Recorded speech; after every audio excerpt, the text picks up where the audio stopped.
Gold trusted gold buyers. మీరు తాకట్టు పెట్టిన బంగారాన్ని విడిపించి ఈ రోజు ఉన్న మార్కెట్ ధరకు కొనబడను.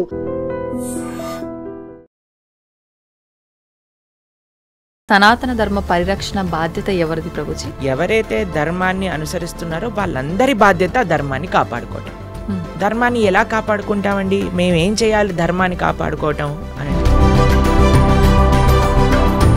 పొద్దున్న లేచిన దగ్గర నుంచి భగవంతుని స్మరణలో ఉండాలా? అసలు ఎవరిని స్మరించుకోవాలి? ఏ రకంగా స్టార్ట్ చేయాలి డే అనేది? 2 అక్షరాలతో ప్రారంభమయ్యేది రోజు పూర్వకాలంలో, హరి అని. ఇప్పుడు కూడా 2 అక్షరాలతో ప్రారంభం అవుతుంది, కాఫీ అని. కాఫీ అనకుండా పక్కన పెట్టి హరి అనటంలో నిద్ర లేవాలి. ఇంట్లో మగవారు పూజ చేస్తేనే మంచి ఫలితం పొందుతారు అని చెప్పి ఈ మధ్య కాలంలో చెప్తున్నారు. ఒక మగవాడు పూజ చేసిన, ఆరాధన చేసిన, పుణ్యం చేసిన, పునస్కారం చేసిన దాంట్లో ఉండే 50% ఆడవారికి వెళ్తుంది. ఏదైనా పాపం చేశాడు అనుకోండి, దాంట్లో 1% కూడా ఆడవారికి రాదు. స్త్రీ చేసిందనుకోండి పుణ్యం, 1% హస్బెండ్కి రాదు, 100% ఆవిడ దగ్గరే ఉంటుంది. స్త్రీ ఏదైనా పాపం చేసిందనుకోండి, ఇది ఒక బంపర్ ఆఫర్ అనమాట, మన శాస్త్రాలు ఇచ్చింది. బాగుందా మీకు? చాలామంది ఏదైనా మంచి జరిగినా చెడు జరిగినా నా అదృష్టం బాగాలేదు, నా రాత ఇంతవరకే ఉంది, భగవంతుడు ఇలా రాశాడు అని చెప్పి అంటూ ఉంటారు. వచ్చే ఒకటే కష్టం ఏంటో తెలుసా అండి? భగవంతుడిని విస్మరించడమే నిజమైన కష్టం జీవుడికి. భగవంతుడు ఒక్కడే కదా, ఇన్ని రూపాలుగా ఎందుకు ఆరాధించాలంటారు? భగవంతుడి యొక్క మినిస్ట్రీలో ఎంతో మంది దేవతలు ఉన్నారు. ఆ దేవతలందరూ కూడా భగవంతుడి కింద ఆయన యొక్క సేవ చేస్తూ ఉన్నారు. ప్రభుజీ, భగవద్గీత అంటే ఇప్పుడు చాలా వరకు చనిపోయిన వాళ్ళు దగ్గర మాత్రమే వినిపిస్తోంది. భగవద్గీత చనిపోయిన వారి దగ్గర పెట్టడంలో ఉండే అంతరార్థం ఏంటి అని అంటే,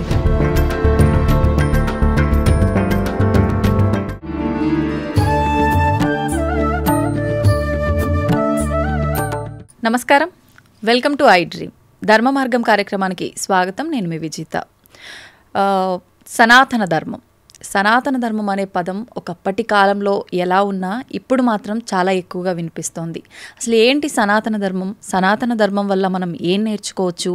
అది నేర్చుకోవడం వల్ల మన లైఫ్ ఎలా ఉంటుంది? ఎటువంటి మార్పులు వస్తాయి?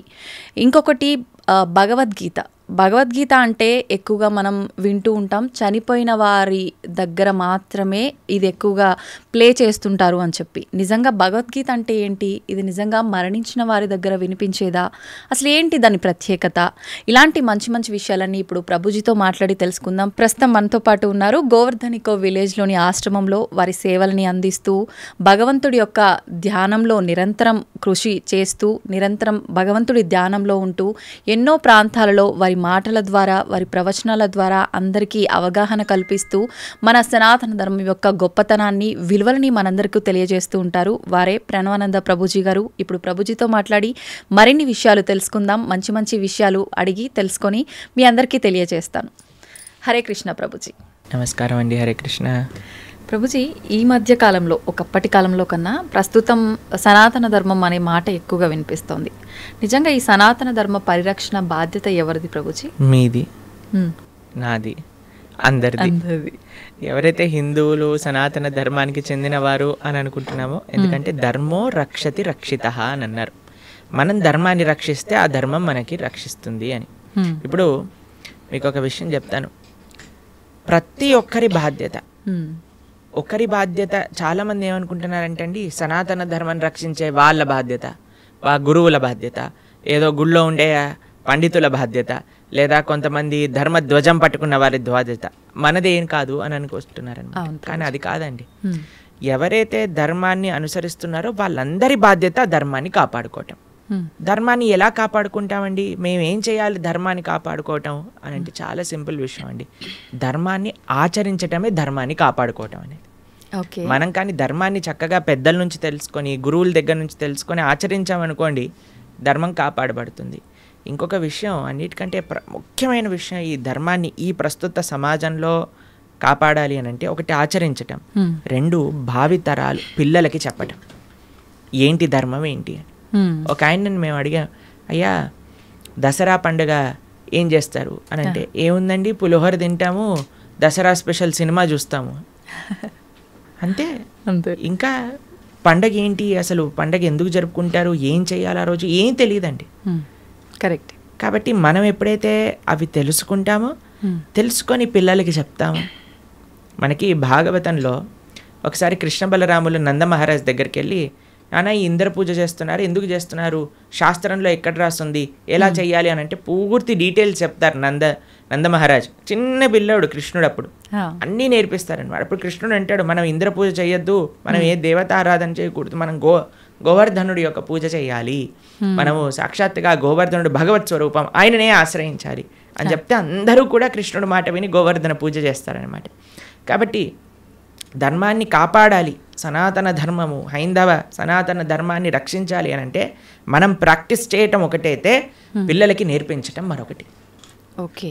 ఈ రెండూ కూడా చాలా చాలా ముఖ్యం మనకి ఈ సమాజంలో సనాతన ధర్మ పరిరక్షణ చేయటము. అయితే ప్రభుజీ, మనం ఇవి ఆచరించాలి అని అంటే తెలుసుకోవాలి, తెలుసుకున్నవి ఆచరణలో పెట్టాలి అని అంటే మనం నిత్యం అంటే పొద్దున్న లేచిన దగ్గర నుంచి భగవంతుని స్మరణలో ఉండాలా? అసలు ఎవరిని స్మరించుకోవాలి, ఏ రకంగా స్టార్ట్ చేయాలి డే అనేది? చూడండి, ఒక రోజు మనకు వచ్చింది అంటే అది భగవంతుడి యొక్క కృప వల్లే కదండి. అవును. ఈరోజు మనకి ఈ జన్మ వచ్చింది అని అంటే స్వామిని స్మరించాలి. హరి హరి హరి హరి అని అంటాం మనం, హరి అష్టకము అని అంటాం అనమాట. హరినామ స్మరణతో ప్రారంభం చేయాలి రోజు అని చెప్తారు. భగవంతుడికి, మన ఆచార్యులకి, గురువులకి అందరికీ ఒకసారి నమస్కారం చేసుకోవాలి. పృథ్వీని నమస్కరించాలి, ఎందుకంటే ఆవిడ మన జనని. కానీ ఆవిడ మనల్ని భరిస్తుంది కదండి. మనం ప్రతిరోజు అడుగు పెడుతూ ఉంటాం పృథ్వీ పైన, వివిధ రకములైన కృత్యములు చేస్తూ ఉంటాం అనమాట. కాబట్టి ఫస్ట్ లేవంగానే, ఎంతమందికి అలవాటు ఉందో లేదో తెలియదు కానీ ఫస్ట్ లేవంగానే భూమాతను స్మృశించాలి. శ్లోకములు ఉన్నాయండి, శ్లోకములు నేర్చుకోగలిగితే నేర్చుకోండి, కానీ ఆ భావన, అమ్మా నీ పైన అడుగు పెడుతున్నాను కదా, మమ్మల్ని క్షమించు, మమ్మల్ని రక్షించు అనే ఒక భావనతో మనము నేలని స్పృశించి నమస్కరించుకోగలిగితే అది చాలా అద్భుతమైన విషయం అనమాట. దాని తర్వాత మనం భగవంతుని స్మరించి పృథ్వీని స్పృశించి నమస్కరించుకొని మన గురువులకి, ఆచార్యులకి నమస్కారం చేసుకొని, మీకు ఒక విషయం చెప్తాను, అన్నిటికంటే ముందు 2 అక్షరాలతో ప్రారంభమయ్యేది రోజు పూర్వకాలంలో, హరి అని. ఇప్పుడు కూడా 2 అక్షరాలతో ప్రారంభం అవుతుంది, కాఫీ అని. కరెక్ట్. కాఫీ అనకుండా పక్కన పెట్టి హరి అనటంలో నిద్ర లేవాలి. ఓకే.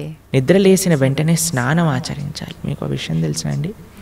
స్నానం అనేది సనాతన ధర్మంలో చాలా ముఖ్యమైన విషయం. మనము చాలామందికి అర్థం కాదండి, స్నానం లేకుండానే రోజును ప్రారంభం చేసేయటము, వంటింట్లోకి వెళ్ళిపోవటము, తర్వాత టిఫిన్ చేసేయటము, ఇలాంటివన్నీ చేస్తూ ఉంటారు. చాలా పెద్ద తప్పది. మనం ప్రొద్దున లేవంగానే భగవంతుని స్మరించుకొని ముందు చేయవలసింది స్నానము.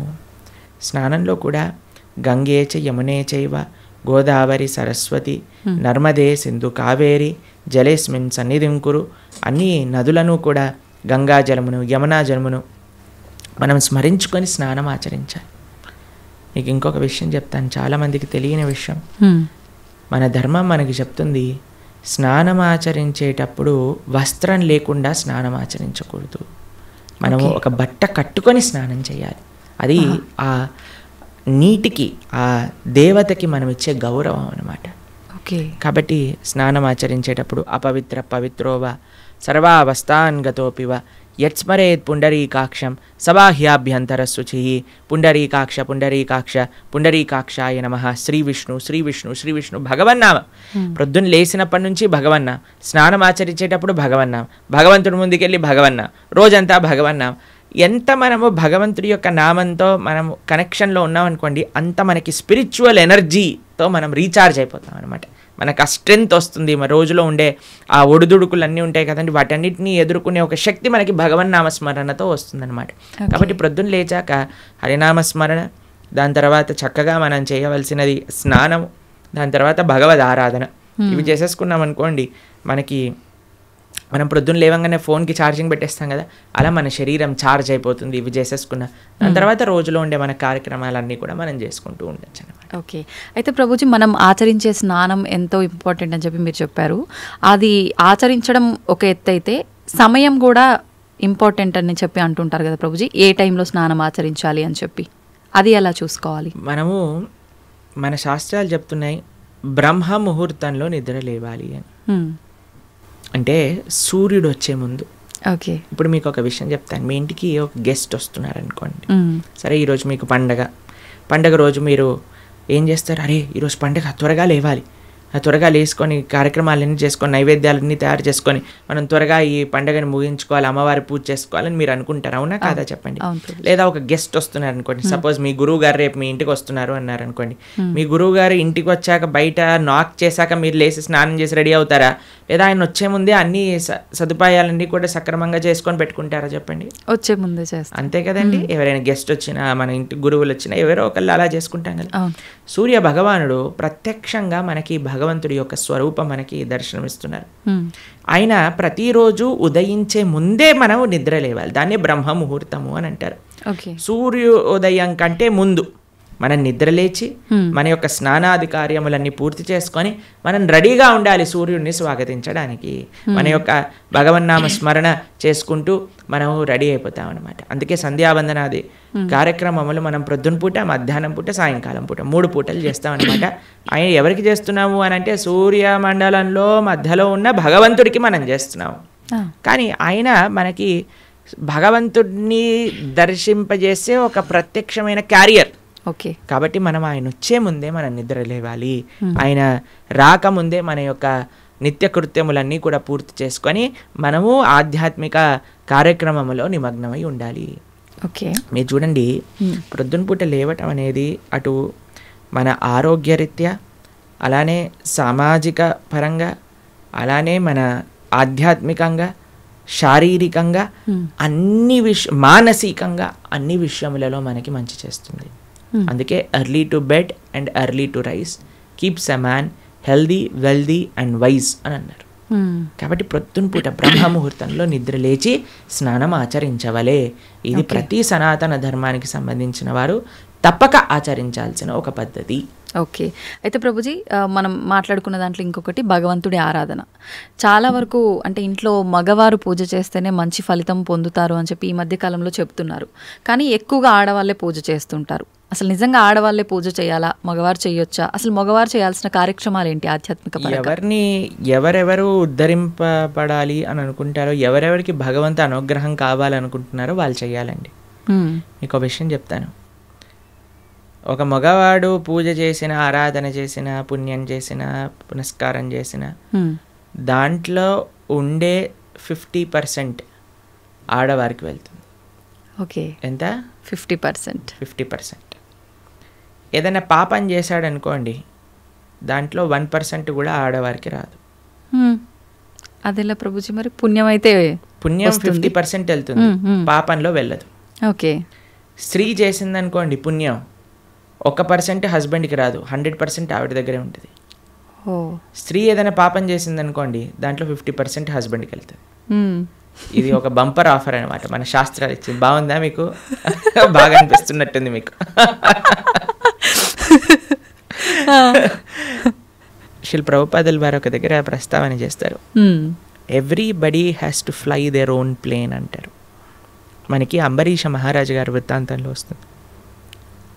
అయినా ప్రొద్దున లేవంగానే నిరంతరము కూడా భగవంతుడి యొక్క ఆరాధనలో, ఆయన చేతులన్నీ కూడా భగవంతుడి యొక్క పూజలో, పాదాలు భగవంతుడి యొక్క ఆలయ ప్రదక్షిణలో, మనసు భగవంతుని చింతించటం. సవై మన కృష్ణ పదార విందయో వాచాంసి వైకుంఠ గుణానువర్ణనే కరే హరేర్మందిరమార్జనాదిషు అని ఆయన యొక్క దినచర్య మొత్తం చెప్తారనమాట. ఇక్కడ వారి భార్య ఆరాధనకి నీళ్లు తెచ్చి తేవడానికి హెల్ప్ చేసినా సరే ఆయన అనేవారట, నా పూజ నేను చేసుకుంటాను, మళ్ళీ నీ పూజ నువ్వు చేసుకో. ఆయన అన్ని సదుపాయాలు సమకూర్చుకొని, ఎందుకంటే చూడండి భగవంతుడితో మనకుండే రిలేషన్షిప్ ఎక్స్ట్రీమ్లీ పర్సనల్ అండి. స్వామి మన తండ్రి, స్వామి మన తల్లి. ఇప్పుడు చూడండి మీకు ఒక విషయం చెప్తాను. మన ఇంట్లో ఎవరిదైనా పుట్టినరోజు ఉందనుకోండి, మనం ఏం చేస్తాం? ఒకసారి మాకు ఈ సంఘటన ఎదురైందనమాట. నేను మా తమ్ముడు కలిసి మా అమ్మగారికి గిఫ్ట్ ఇవ్వాలి అంటే, మా తమ్ముడు అన్నారు, నువ్వు నీ గిఫ్ట్ ఇవ్వు, నేను నా గిఫ్ట్ ఇస్తాను. ఎందుకంటే అమ్మకి నీ గిఫ్ట్ వేరే, నా గిఫ్ట్ వేరే. ఎందుకంటే మన ఇద్దరికి అమ్మ కదా. కాబట్టి అమ్మతో నాకుండే రిలేషన్షిప్ ఒకటి, మా తమ్ముడుకుండే రిలేషన్షిప్ ఒకటి, అంతేనా? అయితే మేమిద్దరం అనుకున్నాం, సరే నేను నాకు తోచింది, నాకు ఇష్టం ఉన్నట్టుగా నేను చాలా బాగా పెయింటింగ్ చేసేవాడిని అనమాట, డ్రాయింగ్ చేసేవాళ్ళం అనమాట. అయితే నేను ఇచ్చేస్తాను, నేను ఏదో ఒకటి స్కెచ్ చేసిస్తాను అంటే మా తమ్ముడు అన్నాడు నేను ఏదో ఒకటి తయారు చేస్తాను, ఏదో ఒక బొమ్మ లాంటిది ఏదో ఒకటి తయారు చేస్తాను ఇద్దాము అని ఇద్దరం వేరు వేరు చేసి ఇచ్చామన్నమాట. అంటే ఎందుకు అని అంటే మనకి మన ప్రేమను వ్యక్తపరచుకునే మార్గం ఒకటి, ఒక ఇంట్రెస్ట్, ఒక టాలెంట్, ఒక way of expressing hour love ఉంటుంది అంతే కదా. అలానే భగవంతుడితో కూడా ఒక భర్త తన కర్తవ్యం, అరే నేను భగవంతుడి యొక్క మార్గంలో, నాకు భగవంతుడు అవసరము, అందరికీ భగవంతుడు అవసరమే కదండి, ఆయన అందరికీ తండ్రి తల్లి పిత పరమాత్మ అందరికీ ఆయనే. కాబట్టి మనమే ఎలా ఆలోచించాలి అని అంటే ఒక హస్బెండ్ తన ఆరాధన తాను చేసుకోవాలి, ఒక వైఫ్ తన ఆరాధనలోకి సంబంధించిన విషయములని సమకూరుస్తుంది, వంట చేసిస్తుంది, పూలమాలలు కట్టిస్తుంది. దాని తర్వాత వారి హస్బెండ్ వెళ్ళిపోయాక వైఫ్ తన ఆరాధన తాను చేసుకుంటుంది, పిల్లలు వచ్చి దండం పెట్టుకుంటారు, ఏదో అమ్మ నాన్నలకి ఇద్దరికి హెల్ప్ చేస్తారు, అందరు కలిసి ఆరాధన ఒకటి ఉంటుంది, ఒక్కొక్కళ్ళు కలిపి ఆరాధన ఉంటుంది అన్నమాట. కాబట్టి ఏదో స్త్రీలు చేస్తే ఇల్లంతా బాగైపోతుంది అనే భ్రమలో నుంచి బయటపడండి, మీకు 1% పుణ్యం రాదు. కాబట్టి జాగ్రత్తగా మీ పూజ మీరు చేసుకోండి, మీరు బాగుపడాలి అని అనుకుంటే. కాబట్టి పురుషులు తప్పకుండా ఆరాధన చేయాలి. పురుషులు ఆరాధన చేస్తున్నారు కదండి, స్త్రీలు వదిలేయకూడదు. పురుషుడు ఆరాధన పురుషుడికి, స్త్రీ ఆరాధన స్త్రీ, పిల్లల ఆరాధన పిల్లలకి, అందరికి. ఇప్పుడు చూడండి, ఇంటి పెద్ద తింటే మిగతా వాళ్ళందరూ కడుపు నిండిపోతుందా? లేదు, ఎవరికి వాళ్ళు తినాల్సిందే అంతే కదండి. మీరు అంటారు కదా, అయ్యా మీరు తినండి, అయ్యా మేము పర్వాలేదు, మీరు తింటే మాకు తిన్నట్టే అని అంటారా? లేదా మీ హస్బెండ్ వచ్చి అమ్మ నువ్వు తినేసి నాకేం పర్వాలేదు, నువ్వు తింటే నేను తిన్నట్టే అంటారా? కాదు కదా. ఎవరెవరికి శక్తి కావాలంటే వారు వారు భోజనం చేయాలి. అలానే మనం కూడా మనకి శక్తి కావాలి, మనకి భగవంతుడి యొక్క కృప కావాలి అంటే మనం భోజనం చేస్తే ఎలా అయితే మనకి శక్తి వస్తుందో మనము ఆరాధన చేసుకుంటే అలా మనకి భగవంతుడి యొక్క కృప అనేది లభిస్తుంది. ఓకే ప్రభుజీ, చాలామంది ఏదైనా మంచి జరిగినా చెడు జరిగినా నా అదృష్టం బాగాలేదు, నా రాత ఇంతవరకే ఉంది, భగవంతుడు ఇలా రాశాడు అని చెప్పి అంటూ ఉంటారు. నిజంగా అంటే మన చేతిలో ఏముండదా, మనం చేసే పనులను బట్టి మన లైఫ్ని డిసైడ్ చేసుకోవడం, భగవంతుడు పుట్టినప్పుడే అవన్నీ డిసైడ్ చేసి ఇలా అని చెప్పి చూస్తాడా? మనకి ఒక సర్కమ్స్టెన్స్ ఇస్తాడండి భగవంతుడు. చాయిస్ ఎప్పుడు మన చేతుల్లోనే ఉంటుంది, మనం ఏం చేయాలి అని. ఫర్ ఎగ్జాంపుల్ మీకు ఒక విషయం చెప్తాను. ఒకరికి ఇల్లు రాసుంది, ఒకళ్ళి ఇల్లు మీకు మీ జీవితంలో కలుగుతుంది అని రాసి ఉంటుందండి, కానీ ఆ ఇంట్లో ఏం చేస్తారనేది మీ చేతుల్లో ఉంది. ఓకే, ఇల్లు వస్తుందనే వరకు మాత్రమే మన చేతుల్లో ఉంది. ఇంట్లో ఏం చేస్తాం, మనం ఒక చక్కటి పూజ చేసుకుంటామా, పునస్కారం చేసుకుంటామా, లేదా 10 మందిని పిలిచి మందు పోసి డాన్స్లు వేస్తామా అనేది మన చేతుల్లో ఉంది. మీరు కానీ మంచి ఆరాధన చేసుకున్నారనుకోండి, ఆ పుణ్యాన్ని బట్టి మీకు నెక్స్ట్ ఏమవుతుందో రాసింది. లేదు మనం తప్పు చేసామనుకోండి, ఆ తప్పు బట్టి నెక్స్ట్ కర్మ ఏర్పడుతుంది అనమాట. What is return is what you will get. మనకేం వస్తుంది అని, దాంతో మనం ఏం చేస్తాము అనేది రాసలేదు, అది మనకు వదిలేశాడు భగవంతుడు. మన విచక్షణతో మంచి మనస్సుతో మనం దాన్ని ఆచరణ చేయాలి. అంటే మన చేతిలో ఉన్నట్టే 100% మన చేతుల్లో ఉంది. ఇప్పుడు అంటుంటారు కదా, పరిస్థితులను బట్టి ఇంట్లో వాతావరణాన్ని బట్టే పిల్లల బుద్ధులు కూడా అని చెప్పి, ఇప్పుడు ఇది కూడా అలాగే భగవంతుడు మనకు ఒక ప్లాట్ఫామ్ ఇచ్చి వదిలేశారు, ఎలా అనేది మన చేతుల్లోనే ఉంది. ఇప్పుడు మీకు ఒక ఫోన్ ఇచ్చారనుకోండి, ఫోన్ ఇచ్చారు, ఫోన్తో మీరు ఏం చేయొచ్చు అనేది మీ చేతుల్లో ఉంది. ఒకళ్ళు ప్రవచనమైనా అయినచ్చు, లేదా పిచ్చి పిచ్చి సీరియళ్ళు సినిమాలైనా చూడొచ్చు. ఫోన్ రావటం మన చేతుల్లో ఉంది, దాంతో ఏం చెయ్యాలి మీ చేతుల్లో. ఇప్పుడు మీరేం చేస్తారు, పిల్లల్ని స్కూల్లో వేస్తారు, మంచి స్కూల్ చూస్తారు, అరే ఈ పిల్లలు మంచిగా చదువుకోవాలి, మంచి స్కూల్లో చదువుకుంటే వాళ్ళు మంచి మార్గంలోకి వెళ్తారు, కష్టమైనా ఏదైనా సరే కష్టపడైనా సరే వాళ్ళని మంచి స్కూల్లో జాయిన్ చేస్తారు. మంచి స్కూల్లో జాయిన్ చేశాక వాడు చదువుతాడా లేదా అనేది ఎవరిపైన నిర్ధారణ పడి ఉంటుందండి? వాళ్ళపైన. ఒక స్కూల్లో ఒక టీచర్ 10 మందికి ఒకటే రాగంగా చదువు చెప్తుంది, కానీ ఒక్కొక్కరు ఒక్కొక్క విధానంగా చూసుకుంటారు. ఎందుకు? వాళ్ళ శ్రద్ధ బట్టి. ఓకే, అలానే మన జీవితంలో కూడా ఏమీ నీ దగ్గరకు వస్తుంది అనేది రాసి ఉంటుంది, దాన్ని ఎలా యూజ్ చేస్తావు అనేది నీ చేతుల్లో ఉంది. ఓకే ప్రభుజీ, అంటే దీని ఆధారంగా తీసుకుంటే అంతా మంచిగా ఎక్కువ డివోషనల్ సైడ్ ఉండి అన్ని మంచి పనులు చేసి న్యాయంగా ఉన్న వాళ్ళు కూడా చాలామంది ఇబ్బందులు పడుతున్న వాళ్ళని కూడా చూస్తున్నాం కదా, మరి భగవంతుడు అలాంటి వాళ్ళకి ఎందుకు సపోర్ట్ చేయడంటారు? మీకు ఒక విషయం చెప్తాను, చాలా జాగ్రత్తగా ఆలోచించవలసిన విషయం. నిజంగా ధార్మికంగా, నిజంగా ఆధ్యాత్మికంగా ఉంటే వాడు ఎప్పుడు నాకు ఇబ్బంది వచ్చిందని అన్నాడు. మీకు విషయం చెప్తాను, మా అమ్మమ్మ ఆవిడ పెద్దజీయర్ స్వామి వారి యొక్క శిష్యులు అనమాట. ఓ. అయితే చాలా వృద్ధురాలు, 85 years దాటిపోయి ఉంటుంది. నడిచేటప్పుడు ఇలా వంగిపోయి నడుస్తారనమాట. మొత్తం ఇలా కిందికే చూస్తారు ఆల్మోస్ట్గా. Okay okay. చాలా ఆరోగ్యం అస్సలు బాగుండదన్నమాట. అయితే మాకు ఒకసారి ఫోన్ చేశారు. ఫోన్ చేశాక ఆవిడ రోజు ఒక 6-7 గంటలు భగవన్ నామస్మరణ చేస్తారు. విష్ణు సహస్రనామం రోజు 2 పూటలు చదువుకుంటారు. గీతా పారాయణ చేస్తారు, అన్నీ చేస్తారు. ఒకసారి నాకు ఫోన్ చేశారు, ఆ అమ్మమ్మ యొక్క ఆరోగ్యం అస్సలు బాగాలేదు, ఫోన్ చేసి ఆవిడ యొక్క ఆరోగ్యం బాగా అవ్వాలి, భగవంతుడికి ప్రార్థన చేస్తున్నానని చెప్పు అని అన్నారనమాట. అస్సలు అంటే అస్సలు బాగాలేదండి ఆరోగ్యం. అప్పుడు మేము ఫోన్ చేసాం. ఫోన్ చేసి మీకోసం ప్రార్థన చేస్తామండి, మీ ఆరోగ్యం బాగా అవ్వాలి అని అంటే ఆవిడ అన్నారు, ఆరోగ్యం కోసం ప్రార్థన చేయాల్సిన అవసరం లేదు, ఈ ఆరోగ్యంలో తక్కువ ఎక్కువ అవుతూనే ఉంటుంది. నేను భగవంతుని ఎల్లప్పుడూ గుర్తుపెట్టుకోవాలి, మా ఆచార్యులు చెప్పిన విషయాలన్నీ మాకు గుర్తుండాలి. చనిపోయే చివరి క్షణంలో ఆ స్వామి యొక్క ఆ స్మరణ నాకు రావాలి అని దండం పెట్టుకో, ఆరోగ్యం గురించి దండం పెట్టుకోవాల్సిన అవసరం లేదు అని చెప్పి.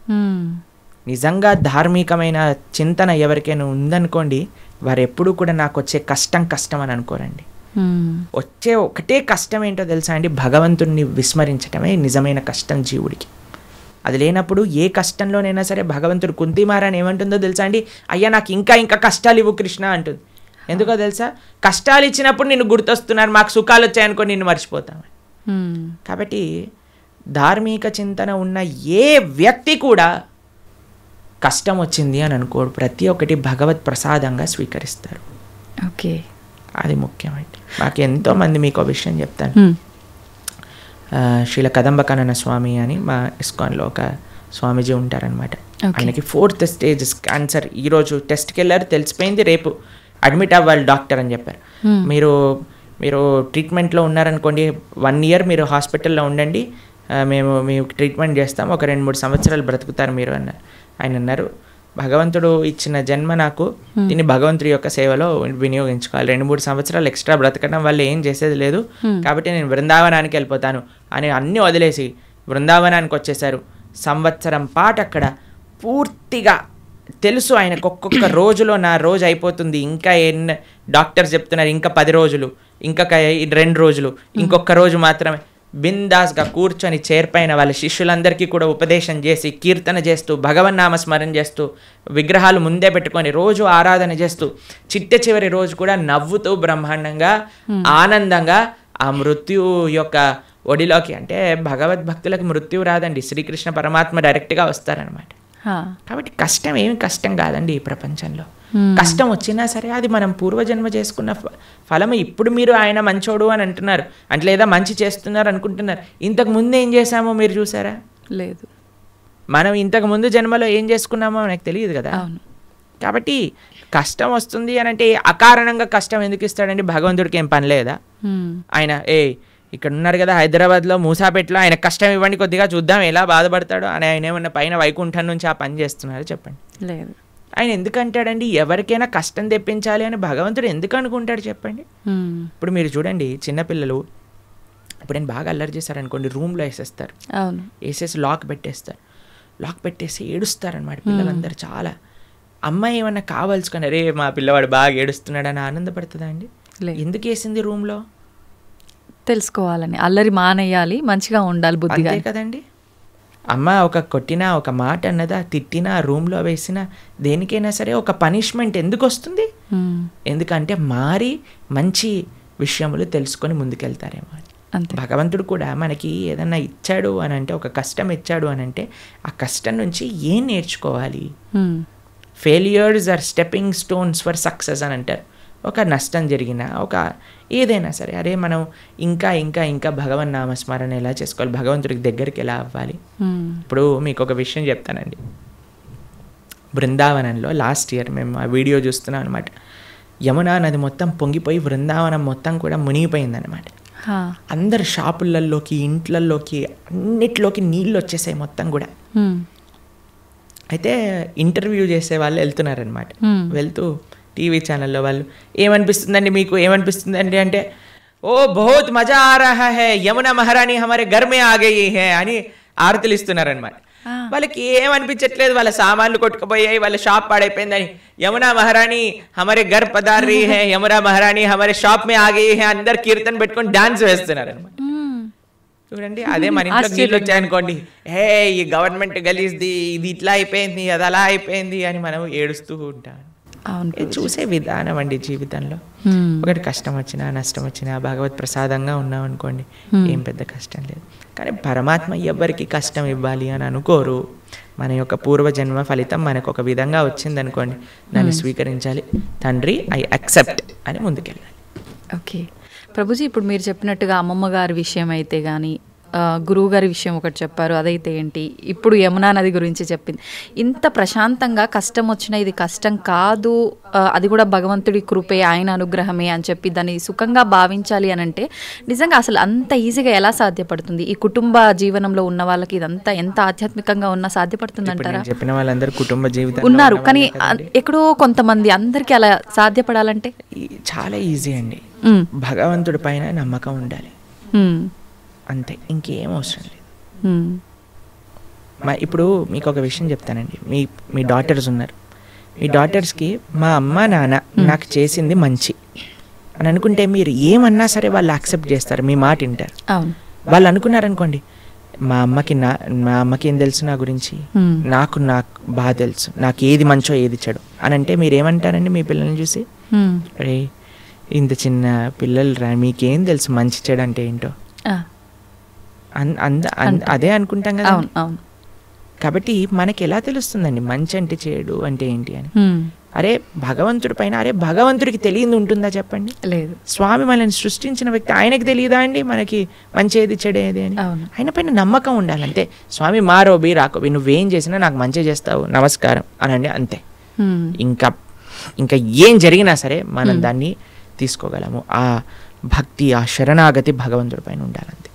ఓకే ప్రభుజీ, మన హిందూ ధర్మం విషయానికి వస్తే కొన్ని కోట్ల దేవతలు రకరకాల రూపాలుగా ఆరాధిస్తారు. ఎందుకని? భగవంతుడు ఒక్కడే కదా, ఇన్ని రూపాలుగా ఎందుకు ఆరాధించాలంటారు? భగవంతుడు ఎన్నో రూపాల్లో లేడండి, భగవంతుడు ఒక్కడే. గోవిందం ఆది పురుషం తమహం భజామి. ఆ స్వామి ఇప్పుడు చూడండి, మన కంట్రీ తీసుకున్నాం అనుకోండి, ఒక ప్రైమ్ మినిస్టర్ ఉంటాడు. ఆ ప్రైమ్ మినిస్టర్ యొక్క క్యాబినెట్లో మిగతా మంత్రులు ఉంటారనమాట. ఆ మంత్రుల యొక్క ఆఫీస్లో చాలా మంది పనిచేస్తూ ఉంటారు. ఇదంతా కలిపి మనం ఒక గవర్నమెంట్ అంటాం, అంతేనా? అలానే భగవంతుడు ఒక్కడే ఉంటాడు, ప్రైమ్ మినిస్టర్ ఒక్కడే ఉన్నట్టుగా భగవంతుడు ఒక్కడే ఉంటాడు. ఆయన యొక్క మినిస్ట్రీలో చాలా మంది మంత్రులు ఉంటారనమాట. ఒకడు వాటర్ డిపార్ట్మెంట్, వరుణుడు చూసుకుంటాడు.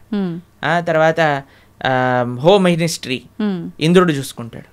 లేదా మెయింటెనెన్స్ ఒక డిపార్ట్మెంట్, డిస్ట్రక్షన్ ఒక డిపార్ట్మెంట్, ఫైర్ ఒక డిపార్ట్మెంట్, ట్రెజరీ, ఫైనాన్స్ ఒక డిపార్ట్మెంట్. అట్లా ఒక్కొక్క దేవత దగ్గర ఒక్కొక్క డిపార్ట్మెంట్ ఉంది. దాని కింద చాలా మంది పనిచేస్తూ ఉంటారు. కానీ స్వామి ఏం చేస్తుంటారు? స్వామి ఇవన్నీ పట్టించుకోడండి పెద్దగా. స్వామి యొక్క పాదాలకు ఉండే ఒక ధూళి యొక్క కణం యొక్క కాంతి ఈ ప్రపంచాన్ని మొత్తం నడిపించేది, అంత శక్తి భగవంతుడి దగ్గర ఉంది. భగవంతుడు ఏం చేస్తాడు? కేవలం తన భక్తులతో తాను లీలలు చేస్తూ ఉంటారనమాట. తన భక్తుల యొక్క ప్రేమను ఆస్వాదన చేస్తూ ఉంటారు. స్వామి పెద్దగా సృష్టి చేసి పదా ఈరోజు భూమిని సృష్టి చేద్దాం, పదా ఇక్కడ ఇది చేద్దాం అది చేద్దాం, ఆయన ఏం పట్టించుకోడు. ఆయన తన భక్తులు ఎక్కడెక్కడ ఎత్ర గాయంతి మద్భక్త తత్ర తిష్టామి నారద, తన భక్తులు రక్షించుకోవడానికి, తన భక్తుల్ని కాపాడుకోవడానికి, తన భక్తుల యొక్క ప్రేమను స్వీకరించడానికి స్వామి చేస్తుంటారు. మిగతావన్నీ ఆయన సిస్టమ్, ఒక సిస్టమ్ పెట్టేశారనుకోండి, ఆ సిస్టమ్ నడుస్తూనే ఉంటుంది. అలా భగవంతుడి యొక్క మినిస్ట్రీలో ఎంతో మంది దేవతలు ఉన్నారు. ఆ దేవత ఆ పని చేస్తూ ఉంటుంది. భగవంతుడు ఒక్కడే, దేవతలు చాలా మంది. దేవతలందరూ కూడా భగవంతుడి కింద ఆయన యొక్క సేవ చేస్తూ ఉన్నారనమాట. అది విశేషం. ప్రభుజీ, పుట్టుక చావు ఈ రెండు సృష్టి ధర్మం అందరికీ తెలిసిన విషయమే. పుట్టినప్పుడు ఎంతైతే సంతోషపడతామో మరణం సంభవిస్తుంది అని తెలిసినప్పుడు అంతే ఎక్కువగా బాధపడతాం. అయితే కొంతమందికి ఇందాక మీరు చెప్పినట్టుగా ముందే డాక్టర్లు డిసైడ్ చేస్తారు ఇన్ని రోజుల కంటే ఎక్కువ బ్రతకరని. అలాంటి సందర్భాల్లో కూడా అసలు వాళ్ళు ఆ న్యూస్తో ఎక్కువ ఇబ్బంది పడి తొందరగా పోయే వాళ్ళు కూడా ఉన్నారు. అసలు వీటన్నిటి గురించి భగవద్గీతలో ఏం చెప్తారు? ఎవరికైతే తన పైన కాన్ఫిడెన్స్ లేదో వాడు భయపడాల్సిందే కదండి. మనం చేసిన పాపాలు, మనకుండే అనుబంధాలు ఎక్కువ ఉన్నాయనుకోండి, ఆ జీవుడు చాలా కష్టపడతాడు పోవడానికి. ఇప్పుడు అందరికీ భయం ఏంటండి? చావే కదా భయం. రోగం రాకూడదు, తర్వాత ముసలి వాళ్ళు అవ్వకూడదు. అందుకే కదా ఎక్కడ ఇచ్చిన ఒక వైట్ హెయిర్ వచ్చేసినా పెయింట్ వేసేస్తాం.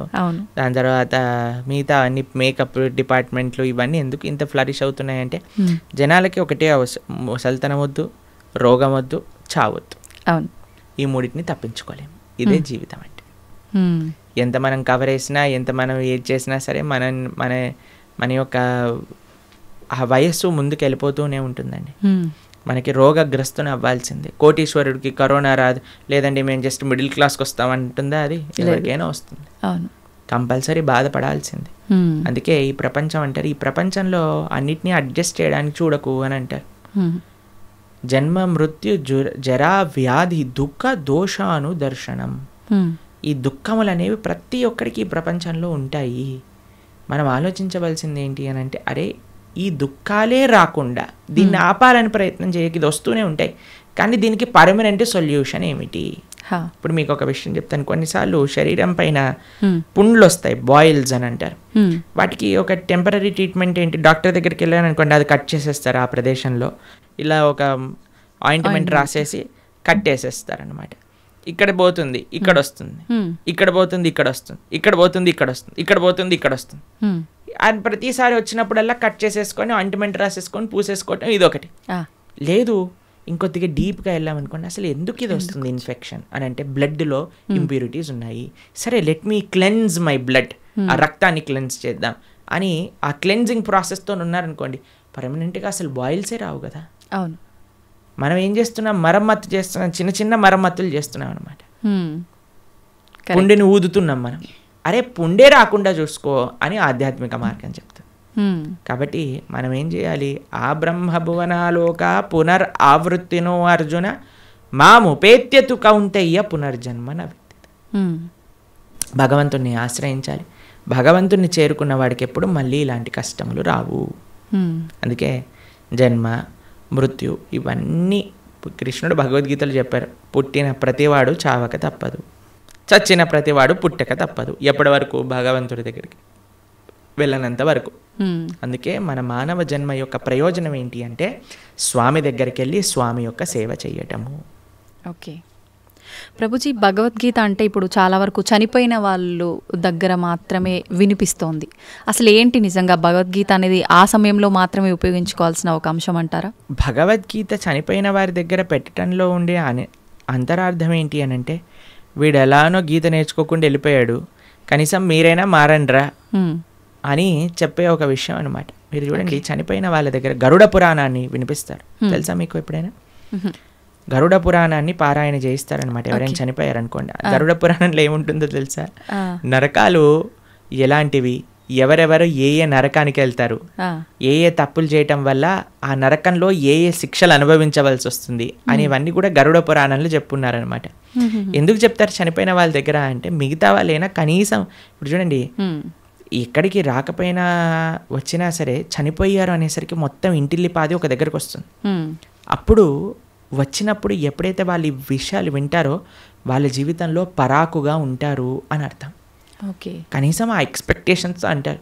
ఇప్పుడు చూడండి, మన పోయినవాడు పోతాడు, తర్వాత మధ్యాహ్నం ఏంటి మెన్యూ చెప్పండి, ఏమి ఆర్డర్ చేయాలి క్యాటరింగ్ నుంచి అని అందరూ కూర్చొని సినిమాలు చూసుకుంటూ హ్యాపీగా 10-15 రకాలు భోజనం చేసి హాయిగా ఎవరింటికి వాళ్ళు వెళ్ళిపోతున్నారు.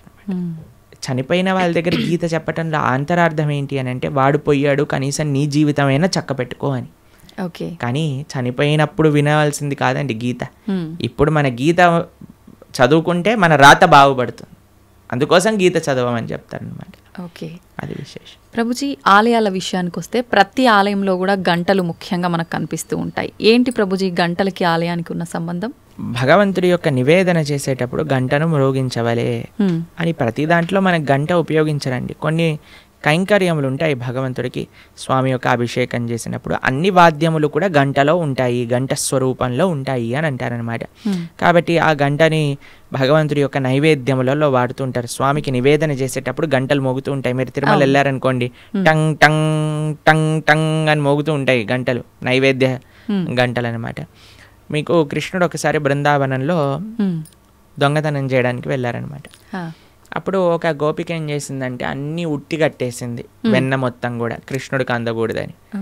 తర్వాత కృష్ణుడు ఏం చేసేవాడు, ఉట్టి కడితే రాయి వేసేసాడు. రాయి వేయంగానే కుండకి చిన్న రంధ్రం పడేది. చక్కగా అక్కడ నుంచి మొత్తం వెన్న ఇలా ఫౌంటైన్ లాగా, షవర్ లాగా వచ్చేస్తుంది అనమాట. కింద అందరూ పాలు, పెరుగు, వెన్న, నెయ్యి అన్ని తాగేస్తూ ఉండేవారు. అయితే ఈ గోపిక కొద్దిగా తెలివైన గోపిక. ఇప్పుడు ఏం చేసింది తెలుసా అండి, ఈ ఉట్టితో పాటు గంటలు కూడా కట్టింది. ఉట్టిని ఊపారనుకోండి, గంట మోగుతుంది, వెంటనే వచ్చి కృష్ణుడిని పట్టేసుకోవాలి. తర్వాత కృష్ణుడు అన్నాడు, సరే వెయ్యండి, ఒకళ్ళ పైన ఒకళ్ళు నించోండి అనగానే ఒకళ్ళు ఉన్నారు. కృష్ణుడు పైకి ఎక్కాడు. పైకి ఎక్కగానే గంటలు చూశాడనమాట. గంటలు చూసాగానే భగవంతుడు అన్నాడు, ఏ గంటలారా మోగకూడదు అని అన్నాడు. సరే స్వామి మీరు ఏం చెప్తే అది మోగం అని కూర్చున్నాయి అనమాట. కృష్ణుడు వెంటనే లోపల చేయబెట్టి బ్రహ్మాండంగా వెన్న తీసి అందరికీ పంచుతూ, కృష్ణుడు ఎప్పుడు తాను తినేవాడు కాదండి, అందరికీ పంచేవాడు. మన భగవంతుడికి ఉన్న లక్షణమే అది, ఇవ్వటం తప్ప ఆయనకేం తెలియదు. ఇస్తుండేవాడు. తన స్నేహితులకు పెట్టేశారు, కోతులకు పెట్టేశారు, ఆయన దగ్గర ఉన్న వాళ్ళందరికి పెట్టేశారు. ఇంకా లాస్ట్కి ఆయన తినాలి అని నోట్లో పెట్టుకోగానే గంటలన్నీ మోగటం ప్రారంభం చేశాయి. ఆ గోపిక వచ్చేసింది, పట్టేసుకుంది. భగవంతుడు అనుకున్నాడు, ఆ గోపిక పట్టేసుకొని లాగేస్తుంటే, ఒరే గంటలారా చెప్పాను కదరా మిమ్మల్ని మోగద్దా అని, ఎందుకు మోగారు, ఇప్పటి వరకు బాగానే ఉన్నారు కదా. అయ్యా ఏం లేదండి, మాకు అలవాటు కదా, మీరు నైవేద్యం స్వీకరిస్తుంటే మోగటామని, అందుకే మీరు తింటాం ప్రారంభం చేయగానే మేము మోగేసాము అని అన్నాయి అనమాట గంట. కాబట్టి అందరికీ కూడా భగవంతుడి యొక్క సేవలో వినియోగించుకోవాలి అనే ఒక లక్షణం ఉంటుందన్నమాట. గంట భగవంతుడికి నివేదన చేసేటప్పుడు గంట మోగించడం, భగవంతుడికి కైంకర్యం జరిగేటప్పుడు గంట మోగించడం. ఎందుకంటే సర్వ వాయిద్యములన్నీ కూడా ఘంటానాదంలో ఉంటాయి అని మన శాస్త్రములు చెప్తున్నాయి అన్నమాట. కాబట్టి గంటను ఉపయోగించాలి మంత్రంతో పాటు, కైంకర్యంతో పాటు అని మనకు చెప్తారనమాట. ఓకే ప్రభుజీ, అలా అని ఊరికే ఆలయంలోకి వెళ్ళి టింగ్ టింగ్ అని ఊరికే ఎక్కడున్నా సరే ఏదున్నా పాపం భగవంతుడికి ఎందుకంటే డిస్టర్బెన్స్. కాబట్టి మనం వచ్చామని ఆయన గంట మోగిస్తేనే మన వైపు చూడడు. మనం మంచి చేస్తే ఆయన నువ్వు గంట మోగించినా సైలెంట్గా ఆలయం బయట నుంచి భగవంతుని చూసినా ఆయన మనల్ని చూస్తారు. ఎందుకంటే ఆయన చెప్పిన మాట వింటున్నాం కాబట్టి.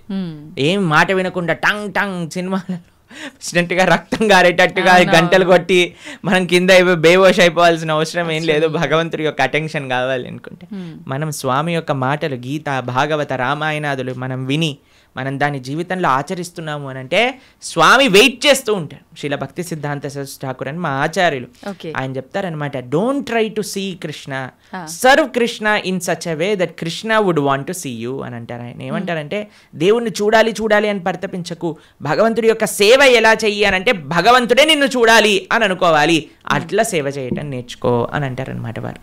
కాబట్టి ఆ విధంగా మనం ఉండేటట్టుగా ప్రయత్నం చేసుకోవాలి. గంట ఆడవాళ్ళు కొట్టకూడదు పూజా సమయంలో హారతి ఇచ్చేటప్పుడు, కానీ పక్కన మగవాళ్ళు గంట కొట్టాలి, ఆడవాళ్ళు హారతి ఇవ్వాలని వింటూ ఉంటాం. నిజంగా గంట ఆడవాళ్ళు కొట్టకూడదు అంటారు? అలాంటివి ఏం లేదండి, భగవంతుడి యొక్క సేవలో అందరు సమానమే. ఇంకొకటి సేవ అన్నారు. భగవంతుడికి భక్తితో మనం చేసే పనులు ఇష్టపడతాడా, లేదంటే సేవ చేస్తే ఎక్కువగా అనుగ్రహిస్తాడంటారా? భక్తితో సేవ చేస్తే ఇష్టపడతారు. పూజల కన్నా సేవని ఎక్కువగా ఇష్టపడతారా? సేవ అంటే భగవంతుడికి చేసే ఆరాధన కూడా సేవనే. శ్రీ విగ్రహ సేవ అని అంటాం. భగవంతుడికి నైవేద్యం సమర్పణ చేయటం సేవనే, లేదా గోవులకి సేవ చేయటం సేవనే, 10 మందికి భగవత్ ప్రసాదాన్ని నివేదన చేయటం సేవనే, 10 మందికి భగవంతుడికి సంబంధించిన విషయములు చెప్పటం సేవనే, ఆలయానికి వెళ్ళటం సేవనే. కాబట్టి భగవంతుడి యొక్క భక్తులకి సేవ చేయటం సేవనే. ఎన్నో రకాల సేవలు ఉన్నాయండి. స్వామి యొక్క ఆరాధన సేవాభావనతో ఏమి సేవ అంటే ఏంటో తెలుసా అండి, ఇప్పుడు ఏదైనా అపేక్షించామనుకోండి అది బిజినెస్ అవుతుంది, సేవ అవ్వదు. తండ్రి నేను ఈ పూజ చేస్తాను, నువ్వు నాకు అది ఇవ్వు, సేవ కాదు, అది బిజినెస్. బిజినెస్ ట్రాన్సాక్షన్ మాత్రమే. సేవ అంటే నాకేం వద్దు తండ్రి, నేను నీకు చేస్తా, అది సేవ. భగవంతుడికి సేవ కావాలి, ఈ బిజినెస్ వద్దు భగవంతుడు. ప్రభుజీ, చాలామంది పూజా కార్యక్రమాలు ఇలాంటి వాటికి దూరంగా ఉంటారు, కానీ అప్పుడప్పుడు పెద్ద పెద్ద క్షేత్రాలకి, ఆలయాలకు వెళ్ళి భగవంతుడి ఆలయంలో క్లీనింగ్ ఇలాంటి కార్యక్రమాల్లో ఎక్కువగా పాల్గొంటుంటారు. అందువల్ల కూడా ఫలితం ఉంటుందంటారా వాళ్ళకి? భగవంతుడికి సంబంధించింది ఏ చేసినా ఫలితం ఉంటుందండి, కానీ కన్సిస్టెంట్గా చేయటం వల్ల అది మనకి. ఇప్పుడు చూడండి, ఒక వ్యక్తి అన్నారు అనుకోండి, సంవత్సరంలో 3 సార్లు యోగా చేస్తానండి, దానివల్ల ఏమవుతుందని పెద్ద రిజల్ట్ ఏమి ఉండదు కదా. అంతే కదా. కాబట్టి మనము సంవత్సరంలో 3 సార్లు పండగలు వచ్చినప్పుడు మేము ధార్మికం అయిపోతాం, అలా కాదండి. కాన్స్టెంట్గా వాకింగ్ చేశారనుకోండి దాని ఫలితం ఉంటుంది, కాన్స్టెంట్గా యోగా చేశారనుకోండి దాని ఫలితం ఉంటుంది, కాన్స్టెంట్గా భగవన్ నామస్మరణ చేయాలి, కాన్స్టెంట్గా భగవంతుడి యొక్క సేవ చేసుకోవాలి, అప్పుడు మనకి ఫలితం ఉంటుంది అనమాట. అందుకే అహైతుకి అప్రతిహత అని అన్నారు. అహైతుకి భక్తి, అప్రతిహత భక్తి అని అంటే ఏమీ అపేక్ష లేని, భగవంతుడి నుంచి ఏమి అపేక్షించకుండా కన్సిస్టెంట్గా చేసినప్పుడే భక్తి అవుతుంది. ఓకే, అది ముఖ్యం. హరే కృష్ణ. చాలా చక్కగా తెలియజేశారు ప్రభుజీ. ప్రతిసారి కూడా అంటే మా అందరిలో ఉన్న సందేహాలను నివృత్తి చేస్తూనే ఉంటారు. మళ్ళీ మరొక మంచి ఎపిసోడ్లో మంచి టాపిక్స్తో కలవాలని కోరుకుంటున్నాను ప్రభుజీ. ధన్యవాదాలు. హరే కృష్ణ మాతాజీ.